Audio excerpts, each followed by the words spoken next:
Ce mois-ci, je vous propose de parcourir rapidement 4 études parues récemment dans des revues scientifiques de premier plan et abordant le thème du rôle des analystes financiers. Parmi les 4 questions abordées, j'ai retenu en premier: les analystes manifestent-ils dans leurs prévisions des biais comportementaux?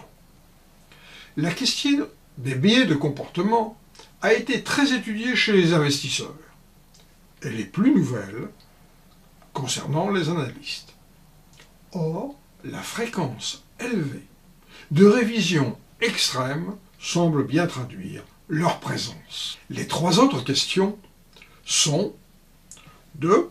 Les entreprises qui opèrent dans de multiples états sont-elles plus complexes à suivre et les prévisions des analystes financiers en sont-elles affectées? 3.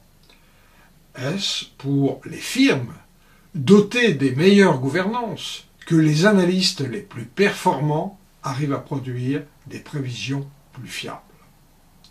Et enfin, 4. Les changements de recommandation des analystes sont-ils toujours suivis de mouvements de cours allant dans le même sens? Les analystes apportent-ils ainsi une information nouvelle et utile pour l'investisseur ordinaire? Les écarts de prévision pour un même titre entre analystes à un moment donné, ou pour un même analyste à des moments consécutifs, peuvent provenir d'informations différentes qui ont été collectées. On peut penser que ces flux d'informations sont aléatoires, et on peut donc s'attendre à une dispersion en coupe instantanée et en série temporelle pour ces prévisions. Dans un article publié dans le Journal of Financial Reporting, Lundholm et Rago mettent en évidence des niveaux excessifs de dispersion dans ces 2 dimensions.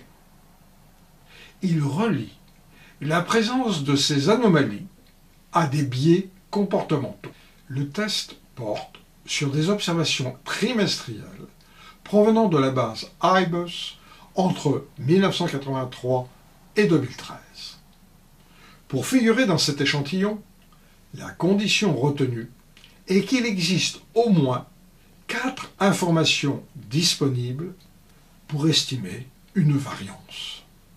Sachant que l'objet de cette étude est la variation, soit de prévision, soit de réalisation, de résultats trimestriels, variation par rapport à l'année précédente.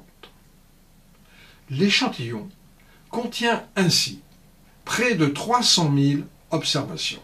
Pour chaque entreprise retenue, petit i, et chaque trimestre, petit t, la variation du résultat par rapport au même trimestre de l'année précédente est calculée et dénommée xi de t. Ensuite, la volatilité de ces variations x pour le titre i et le trimestre t est estimée de 2 façons. À partir du passé, en prenant en compte les 8 variations précédentes, de -8 à -1, et en calculant la variance, ou à partir du futur, pour tenir compte d'un éventuel changement de dynamique. Toujours une variance estimée sur 8 variations de la variable grand X, mais maintenant entre les périodes 0 et +7. Pour chaque firme, chaque trimestre et chaque analyste, les auteurs calculent la variation d'une année sur l'autre du résultat trimestriel telle qu'elle est perçue par l'analyste au vu de ses prévisions. Comme un analyste révise régulièrement ses prévisions, les auteurs obtiennent ainsi petitesse mesure de ces variations prévisionnelles pour un même analyste. Ils estiment alors la variance de ces mesures.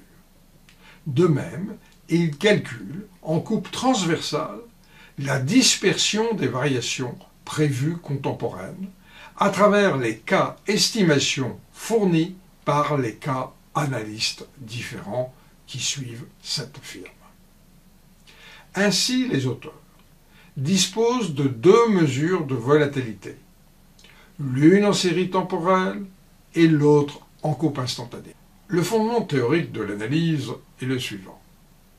La variance d'une estimation d'un résultat dénommé ici grand X, ou, pour être plus précis, d'une variation de résultat dans le cas de cette étude, la variance donc conditionnée sur un ensemble d'informations qu'on dénommera ici grand Y, information utilisée par l'analyste est plus petite que la variance ex ante de la variable de départ grand X.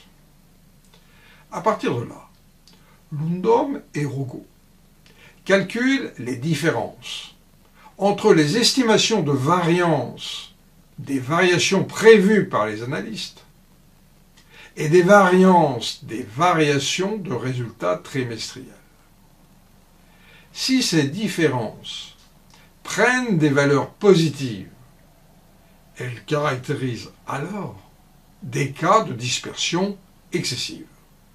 Lundom et Rogo produisent deux résultats principaux. L'analyse des variances en série temporelle montre que le cas où les variances estimées à partir des données de prévision excèdent de manière anormale les variances associées aux réalisations sont très significativement nombreuses, près de 17% des cas. Il y a donc présence de révisions excessives par les analystes de leurs propres résultats. Les auteurs expliquent ce résultat par des phénomènes de surréaction à des flux abondants de nouvelles, période par exemple de crash de marché.